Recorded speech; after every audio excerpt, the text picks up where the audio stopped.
Eu venho hoje conversar com vocês sobre o enfoque das políticas públicas recentes na educação. Para vocês que não me conhecem, meu nome é Sueli Rosa, trabalho durante muitos anos com a educação fundamental e a educação universitária e trago hoje um tema apaixonante, porque quem gosta de políticas públicas, quem procura entender o que é políticas públicas, necessita conhecer um pouco da história da educação brasileira. Não há possibilidade de nós procurarmos ver os fatos circunstanciais de hoje sem relacioná-los à história. Porque se nós pararmos para pensar, tudo na nossa vida tem relação com o que fizemos, com o que fomos e o que somos hoje. Nada acontece sem que haja uma linha de tempo percorrendo os fatos. E na educação não é diferente.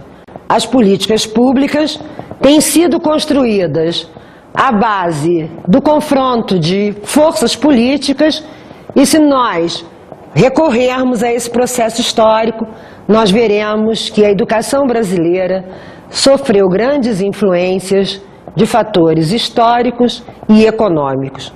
E esses fatores históricos e econômicos da implantação do sistema capitalista no Brasil originou-se o estado de organização que temos hoje e a influência na educação. Não é à toa que nós passamos por diferentes concepções. A escola tradicional, a escola nova, a tendência progressista, a tendência libertária, porque de acordo com essas manifestações políticas, de acordo com os fatores políticos e históricos, a educação assumia uma determinada vertente, assumia um determinado papel.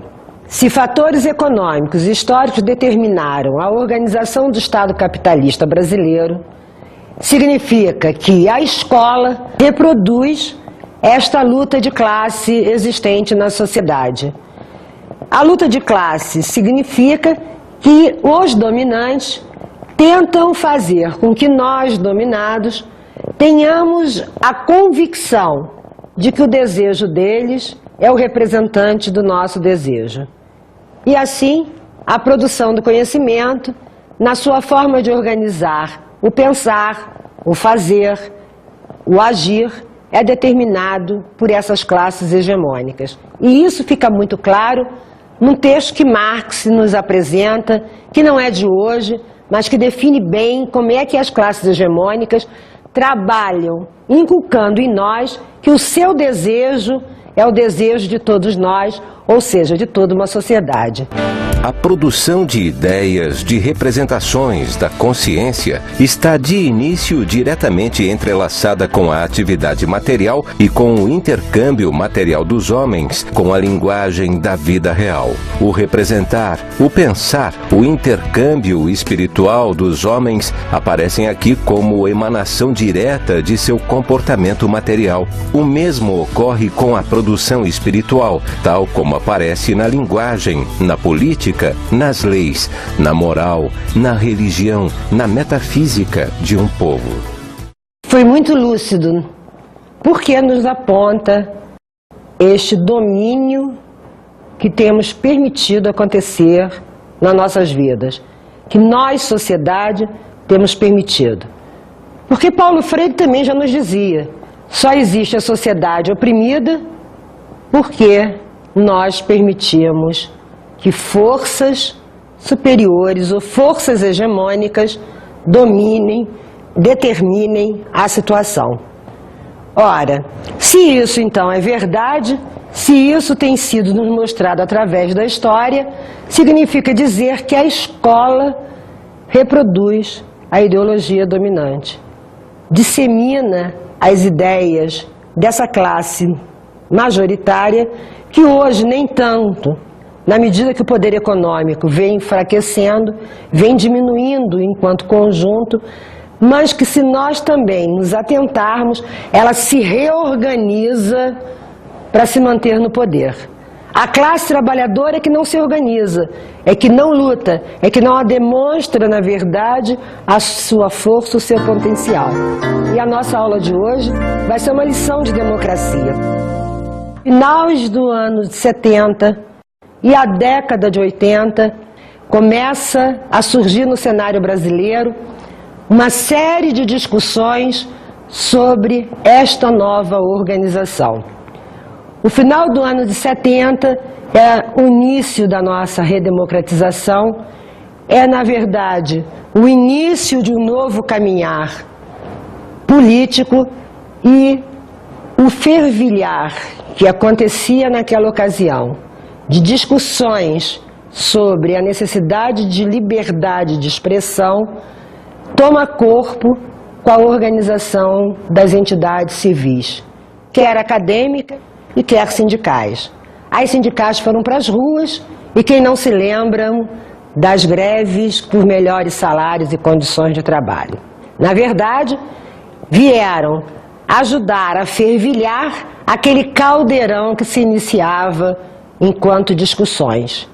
E nesse sentido aparece, a possibilidade da intervenção, porque se elege uma Assembleia Constituinte para rever a Constituição brasileira, que já estava caduca e já precisava em muito ser mexida. Neste momento em que os constituintes lá estão e que as forças, começam a se confrontarem, na medida em que será deste confronto que sairão as propostas aceitas, porque elas serão votadas por essa maioria de constituintes, a sociedade civil efetivamente começa a pensar em como intervir para ter uma Constituição brasileira que represente efetivamente a vontade do seu povo, e não só a vontade de uma classe hegemônica que continuava nos comandando como todos iguais. E nós sabemos há muito tempo que não somos todos iguais.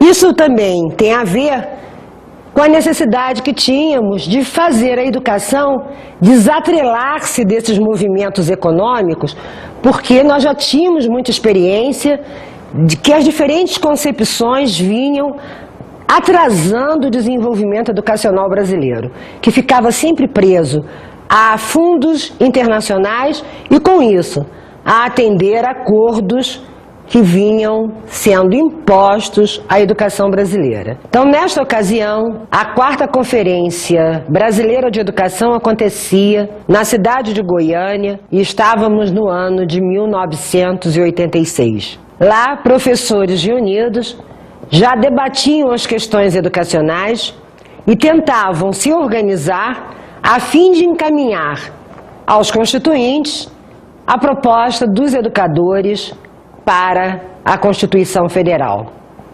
E nasce assim o documento deste encontro, que é o marco referencial da intervenção dos educadores na política constituinte ao entregar propostas à Câmara Federal. Essa entrega de propostas à Câmara Federal indicava que nós, educadores, nós, profissionais de ensino, tínhamos propostas que gostaríamos de ver acolhidas nesta nova Constituição brasileira.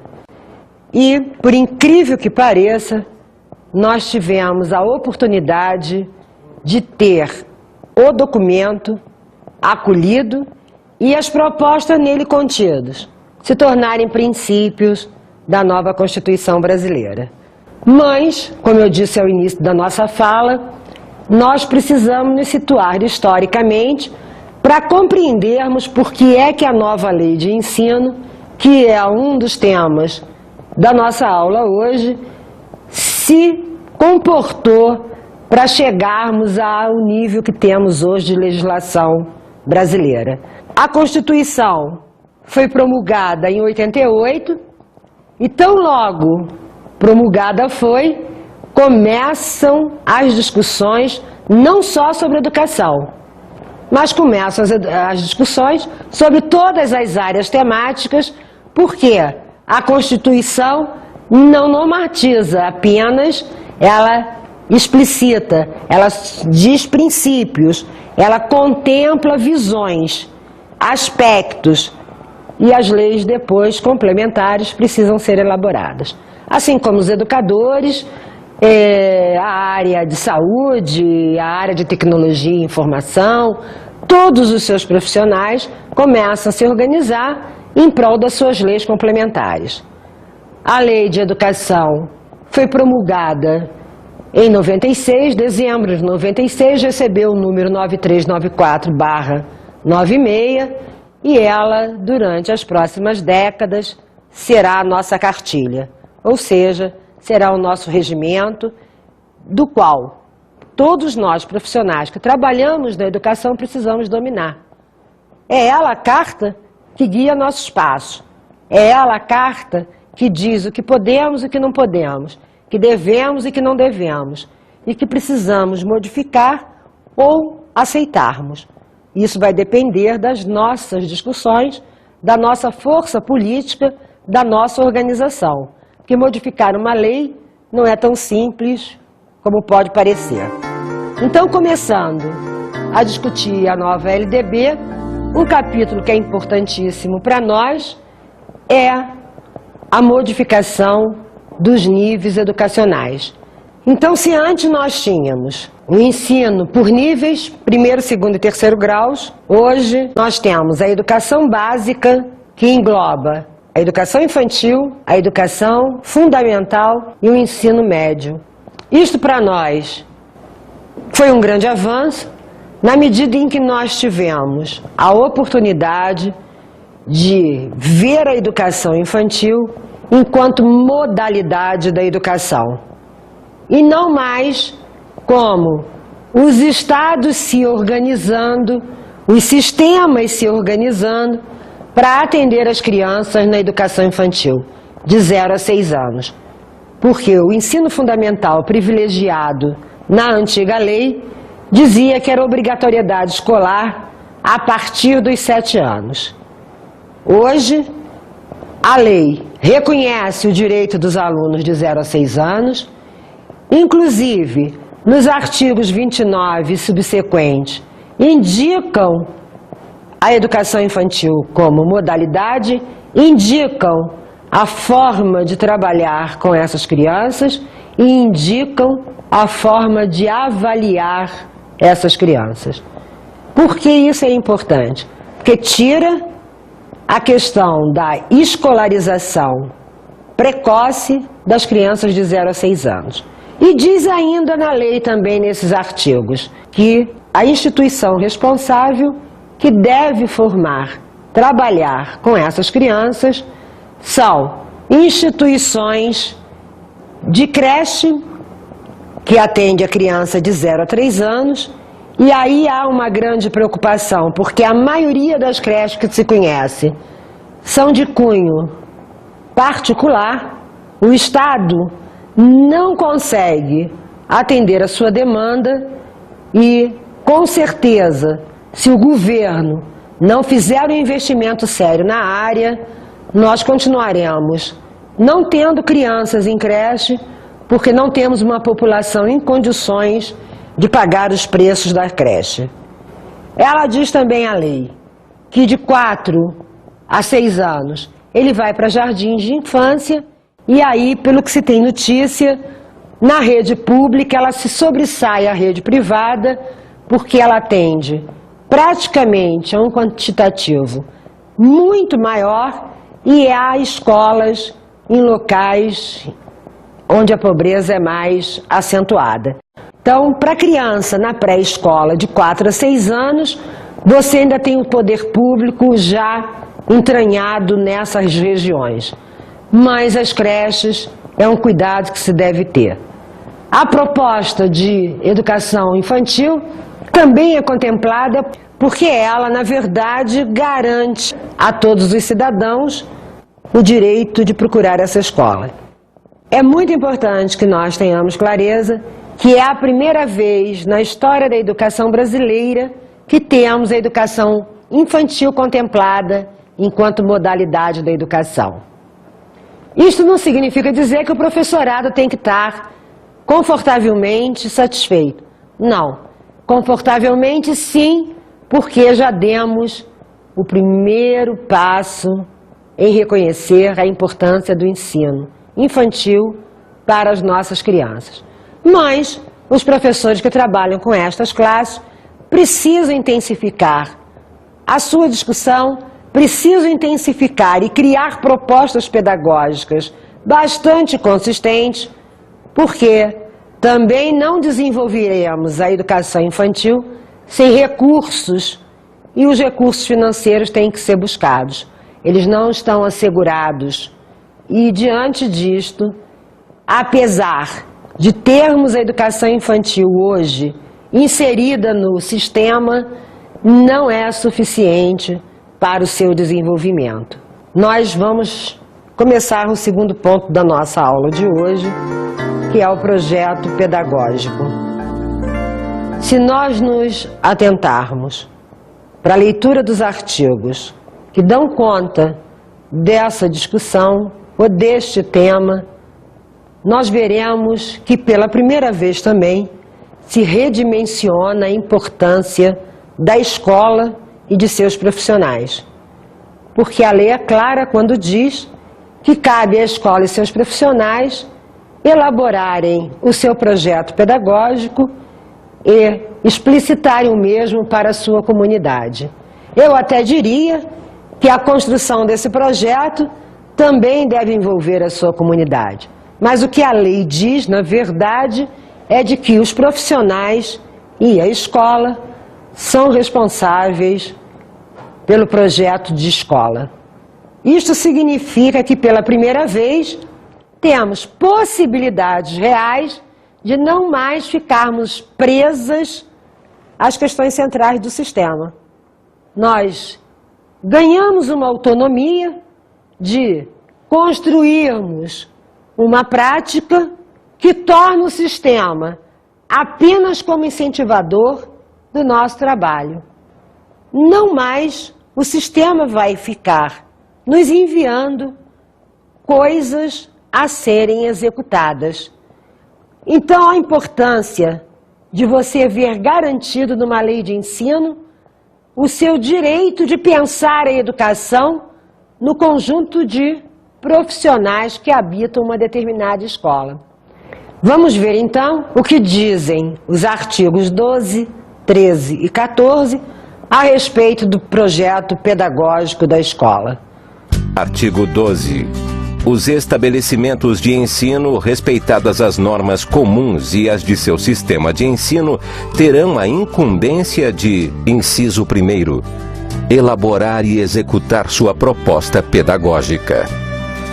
Inciso 7º, informar os pais e responsáveis sobre a frequência dos alunos, bem como sobre a execução de sua proposta pedagógica. Artigo 13.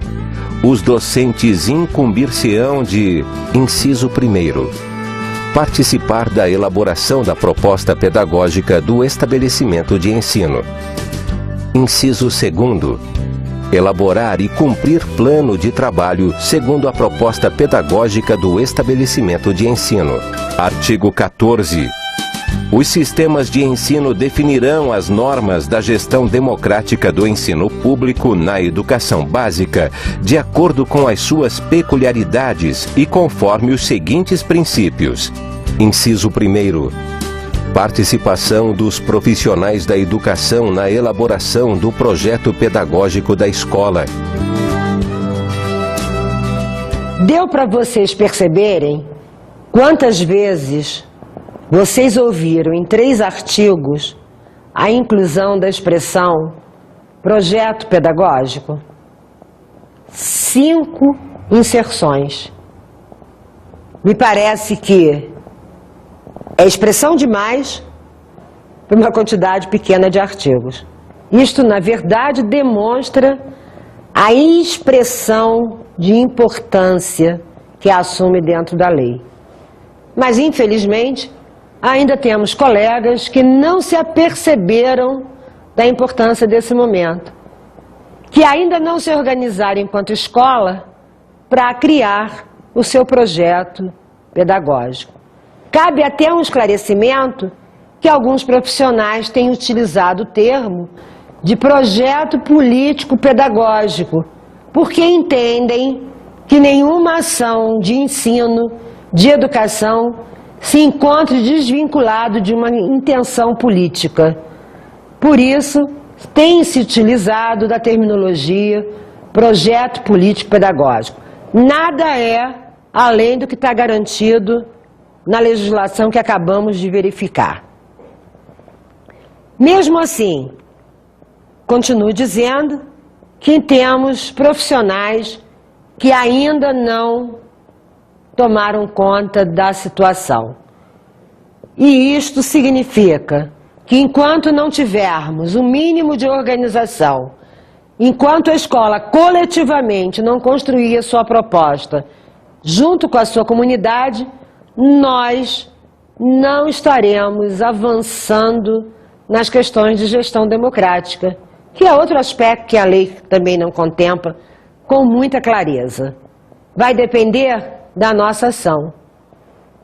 Preciso lembrar que a nova lei de diretrizes e bases, como toda lei, ela é a responsabilidade do trabalho da gente. Ela indica o que podemos, o que devemos, o que não podemos fazer.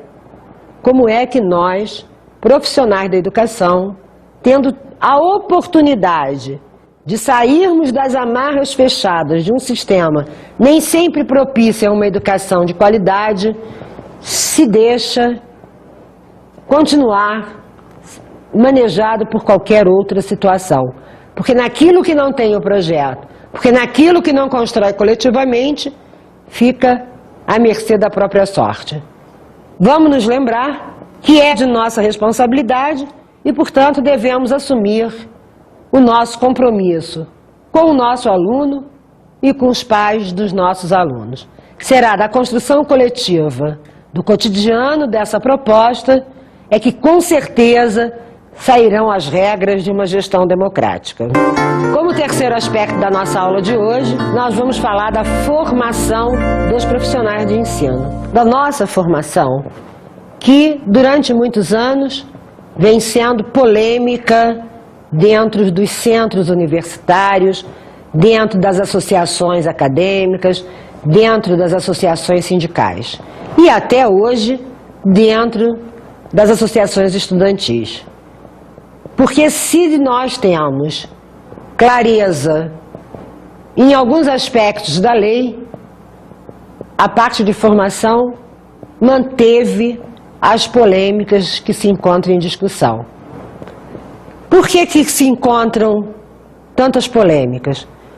Porque, na verdade, quando não há consenso, ou quando existe a divergência e não se chega ao consenso, a lei acabou não dirimindo essa dúvida. A lei manteve artigos em que se contradiz enquanto intenção, enquanto conceito. Assim, a primeira polêmica logo encontrada é o fim da licenciatura curta, assunto também bastante discutido dentro do magistério, mas que também não foi resolvido, porque a Lei 9394 de 96 deixa lá um artigo que diz que vai haver o aproveitamento de experiência. Vejamos o que diz o artigo. A formação de profissionais da educação, de modo a atender aos objetivos dos diferentes níveis e modalidades de ensino e às características de cada fase do desenvolvimento do educando, terá como fundamentos: inciso 2º, aproveitamento da formação e experiências anteriores em instituições de ensino e outras atividades. Polêmicas não resolvidas se traduzem em polêmicas na própria lei. Uma segunda neste mesmo capítulo de formação. A lei diz que o processo de formação dos docentes deverá ser a nível superior. Porém, diz também A formação de docentes para atuar na educação básica far-se-á em nível superior, em curso de licenciatura, de graduação plena, em universidades e institutos superiores de educação, admitida como formação mínima para o exercício do magistério na educação infantil e nas 4 primeiras séries do ensino fundamental, a oferecida em nível médio na modalidade normal. Não é uma contradição?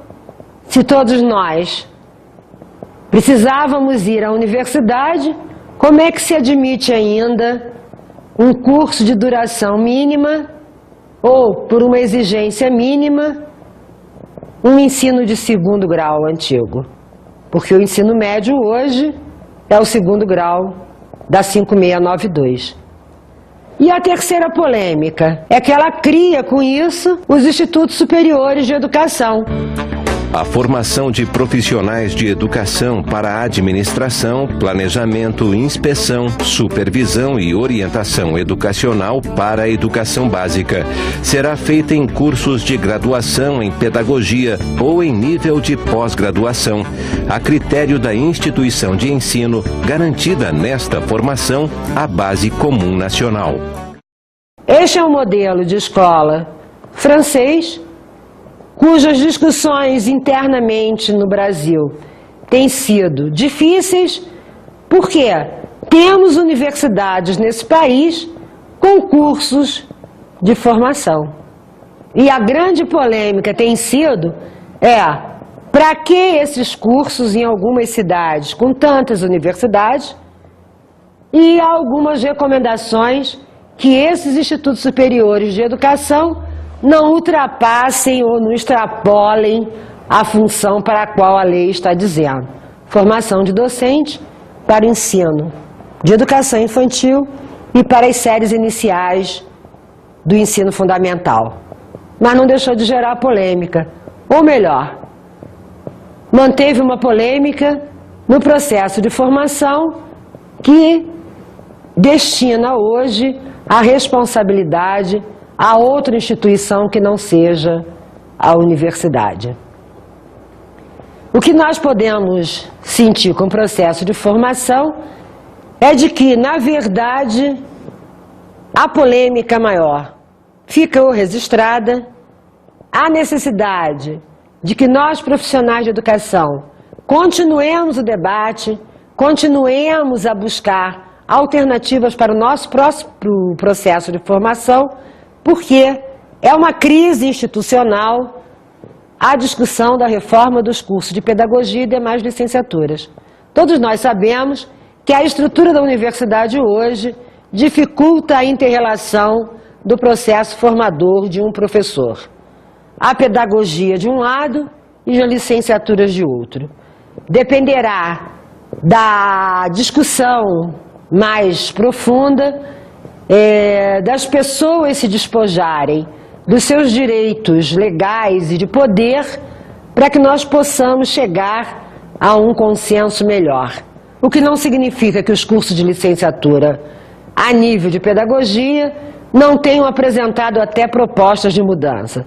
Temos visto cursos com reformulação curricular, é bem verdade que muito mais na universidade pública, aliando teoria e prática, desenvolvendo questões de democracia, porque vem buscando já se reestruturar dentro de uma nova visão de educação. Mas a polêmica está colocada. Seguindo adiante no nosso pensar de alguns enfoques, vamos ver a questão do financiamento da educação. Embora tema polêmico, gerador de muitas discussões na medida em que a sua aplicação indica qual é a prioridade governamental. Porque só se aplica recursos aonde se tem interesse que se desenvolva. Então a discussão sobre financiamento, ela não tem fim mesmo, mas é diferente da de formação, porque ela é o viés do desenvolvimento de projetos educacionais. Precisamos estar atentos porque nós demos um salto de muita qualidade nos artigos 70 e 71, que definem o que é que pode ser gasto em nome da educação e o que é que não pode ser gasto em nome da educação. Por quê? Os 70 e os 71 definem com clareza o que é desenvolvimento e manutenção do ensino. Anteriormente, não havia definição a respeito e os governos aplicavam dinheiro em cima de qualquer obra e diziam depois que era para desenvolver ensino. Como exemplo, alguns de vocês devem ter visto, o prefeito asfalta uma rua de acesso à escola e diz que isso é manutenção e desenvolvimento de ensino. Vocês podem ter visto as políticas governamentais de compra de caderno, compra de uniforme, compra de pasta, e que isso era manutenção e desenvolvimento de ensino. Não mais é considerado. Agora, tem que ter programas específicos de assistência e definidos todos os passos de manutenção e desenvolvimento, acaba com as interpretações equivocadas. E com isso, acaba com a possibilidade de tirar recursos da educação para outra finalidade. Ou melhor, não vou ser ingênuo de dizer que acaba, mas dificulta. E como vai dificultar? No entanto, também fica do nosso interesse e marcante na lei é que no artigo 68, que precede o 70 e 71, ele também diz de onde vêm os recursos da educação. Serão recursos públicos destinados à educação os originários de: inciso 1º, receita de impostos próprios da União, dos Estados, do Distrito Federal e dos municípios. Inciso 2º, receita de transferências constitucionais e outras transferências. Inciso 3º, receita do salário educação e de outras contribuições sociais. Inciso 4º, receita de incentivos fiscais. Inciso 5º, outros recursos previstos em lei. Portanto, definidos de onde vêm os recursos, como nós acabamos de ver, significa que podemos ter um melhor controle dos gastos com a educação. E a grande novidade do financiamento, que é o conhecido Fundef, que hoje todos os estados e municípios são obrigados a aplicar. No entanto, cabe uma grande discussão, e vem acontecendo uma grande discussão sobre o Fundef, porque ele fala que esta verba é para o ensino fundamental. Como é que uma lei cria uma educação básica com ensino infantil e com ensino médio e não destina recursos para estes dois outros níveis? O Fundo de Manutenção e Desenvolvimento do Ensino Fundamental e da Valorização do Magistério, Fundef, subvinculou ao ensino fundamental uma parcela dos recursos constitucionalmente destinada à educação. Instituído pela Emenda Constitucional número 14, em setembro de 1996, com duração de 10 anos, expirou-se, portanto, em 2006. Em 2007, nasce o Fundeb, com duração prevista para 14 anos e atenderá à educação básica como um todo. Como último ponto que nós selecionamos para hoje, é a célebre discussão do processo de formação, que é a universidade, o ensino superior. Polêmicos ficaram a discussão dos artigos desse título. Por quê? Polêmicas existiam e continuam existindo até hoje. Como nós vimos no capítulo de formação, a lei não conseguiu tirar as dúvidas, criou processos de discussão eterna. A primeira delas é sobre a avaliação institucional, que é uma novidade, e o professorado está em polvorosa porque a lei não define critérios, mas define o que vai ser avaliado. E aí gerou um certo clima de instabilidade no professorado universitário. No entanto, a lei, ela é muito clara porque ela garante a autonomia pedagógica no artigo 53. Ora, se nós temos uma instituição que reusa recursos públicos, é lógico que ela também precisa ser avaliada, ela precisa prestar conta do que faz com o dinheiro que recebe. Pedimos a todos os profissionais que conheçam a Lei 5692, como conheçam a Lei 9394, para que possa haver modificações que aconteceram. Porque de hoje em diante, não dá mais para dizermos que não sabíamos quais eram as normas. O caminho já está construído, mas nós precisamos cumprir com a nossa lição, que ainda está muito carente da participação efetiva de todos.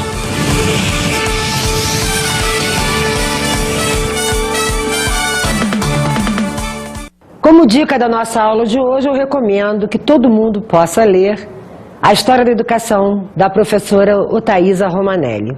E neste sentido, eu espero que todo mundo tenha a oportunidade de conhecer a nossa história e voltarmos a lutar para a melhoria da educação brasileira.